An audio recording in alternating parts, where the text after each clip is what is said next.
Welcome to Priyanka's channel. আর একটা নতুন রেসিপি নিয়ে চলে এসেছি। শীতের জন্য তিলের নাড়ু। কার কার বাড়িতে হয় পার্বণে বলবে। এই দেখো তিলগুলো ধুয়ে পর রোদে দিয়েছি শুকতে। রোদে ভালোভাবে শুকিয়ে জলটা ঝরঝরে করে নেব, বুঝলে। তারপরে এই দেখো কড়াইয়ের মধ্যে দিয়ে দিয়েছি। তিলটা যেন পুরোটা তোমরা তিল দিয়ে দেবে না, একেবারে একটু একটু করে দেবে। আমি পুরো তিলটা আমার 500 750 মতো ছিল, সেটা আমি 3বারে ভেজেছি। তিনবার ভেজে নেওয়ার পরে এই দেখো আমি রেখে নিয়েছি, দুটো পাত্রের মধ্যে রেখেছি। আর গুড় দিয়ে দিয়েছি কড়াইয়ের মধ্যে, যে বড় মানে বড় ঢেলা গুড়গুলো থাকে সেটা গুঁড়ো করে নিয়েছি।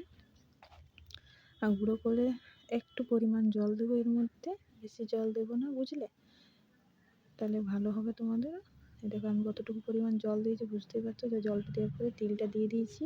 তিলটা দিয়ে নাড়াচাড়া করবো। তারপর আমি গ্যাস ওভেনটা বন্ধ করে দিয়েছি। তারপরে নামিয়ে নিয়েছি। এবার হাতের মধ্যে সরষের তেল মেখে নিলাম আর নাড়ুগুলো ফটাফট বানিয়ে নিলাম। তোমরা দেখতে পাচ্ছ নাড়ুগুলো ভালোভাবে বানিয়ে নেবে।